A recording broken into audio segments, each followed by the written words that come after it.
Everything you've been told about surviving the brutal American frontier is a lie. We're taught that the pioneers who conquered the wilderness were all hardened, brawny men with axes. But the truth is that the most ingenious survival tactic ever recorded in the freezing woods of 1800s Michigan came from a woman named Abigail Sterling, who everyone in the settlement of Iron Creek thought had completely lost her mind.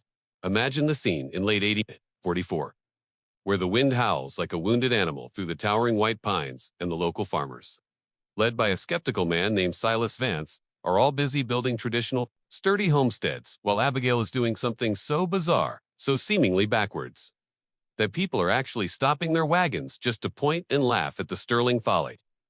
While Silas and the other men were raising standard cabins and then building separate barns out in the fields like any sensible person would do, Abigail was seen dragging massive timber beams right over the top of her existing small living quarters, literally constructing a giant, hulking barn structure that swallowed her entire house whole.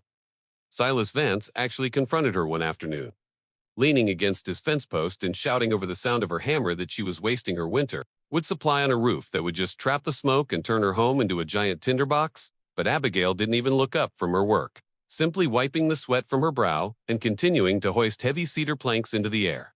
The mystery deepened because Abigail wasn't just building a roof. She was creating a massive double-walled enclosure with a strange series of internal chutes and a raised floor system that looked more like a fortress than a place to keep a milk cow or store hay for the season. The townspeople whispered that the grief of losing her husband to the previous year's great chill had finally snapped her spirit, leading her to believe she could hide from the sky itself. And they mocked her daily as the structure grew into a strange, windowless mountain of wood that loomed over the small clearing. As the first gray clouds of November began to roll in from Lake Michigan, heavy with the promise of a record-breaking blizzard, Silas and the others finished their traditional chores. Confident that their separate wood piles were stacked high and their cabins were sealed tight with mud chinking, they watched with a mix of pity and amusement as Abigail retreated into her barn house and barred the massive heavy doors, disappearing into the dark maw of her creation just as the first flakes of snow began to fall.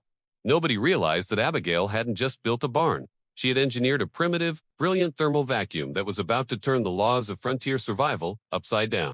But as the temperature dropped to a bone-shattering 30 below zero and the big snow of 1844 began to bury Iron Creek, the laughter in the village was about to be replaced by a terrifying realization that their proven methods were failing them one by one.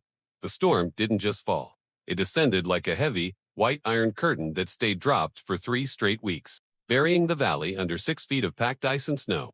And this is where the genius of Abigail Sterling's madness began to reveal itself in a way that left Silas Vance and his neighbors fighting for their very lives. In a traditional cabin, once the snow piles up against the walls, the wood stays damp, and the wind chill sucks the heat right through the logs, forcing a family to burn through their firewood at a terrifying rate just to keep their water from freezing on the table. Silas Vance woke up on the 4th day to find his outdoor woodpile, his lifeline, completely encased in a solid block of frozen sleet that required a pickaxe and hours of back-breaking labor in the killing cold just to retrieve a few wet, hissing logs that produced more smoke than actual warmth. Meanwhile, inside the Sterling folly, Abigail was living in a masterpiece of accidental thermodynamics because her cabin, tucked safely inside the dry, insulated shell of the barn, was surrounded by a massive dead airspace that acted like a giant thermos. Her firewood wasn't stacked outside in the elements. She had lined the internal hallways between the cabin walls and the barn walls with her entire winter supply, meaning she could step out of her front door, grab a perfectly seasoned, bone-dry log, and be back at her hearth in 3 seconds without ever feeling a breath of the freezing Michigan wind.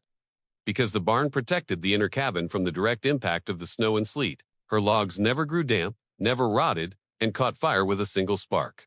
While Silas Vance was literally weeping in his kitchen as he tried to dry out sodden chunks of oak over a dying ember, the social hierarchy of Iron Creek shifted in an instant when the blizzard finally broke for a few hours and the men crawled out of their freezing homes, only to see a steady, cheerful plume of silver smoke rising from the top of Abigail's massive barn, looking for all the world like a beacon of hope in a graveyard of white. Silas, with his fingers turning a ghostly shade of blue and his own children huddled under every blanket they owned, realized that Abigail wasn't the one who was crazy. They were thinking that tradition was better than innovation. He began the long, exhausting trek through the drifts toward her property, wondering if she would even open the door to the people who had spent the entire autumn calling her a fool.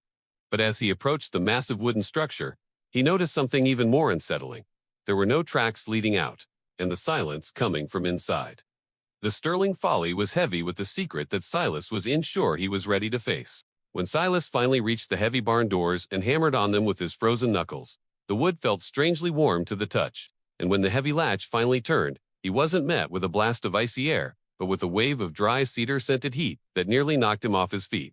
Abigail stood there, looking healthy and remarkably clean, holding a mug of cider that was actually steaming, and behind her, Silas could see the miraculous sight of her inner cabin, glowing with lamplight and surrounded by thousands of pounds of pristine, dry firewood that looked like gold in the dim light. She didn't say "I told you so," because the look of utter defeat and desperation on Silas's face was enough. And instead, she simply stepped aside and invited the families of Iron Creek into the massive buffer zone she had created, which soon became a community refuge for the rest of that deadly winter.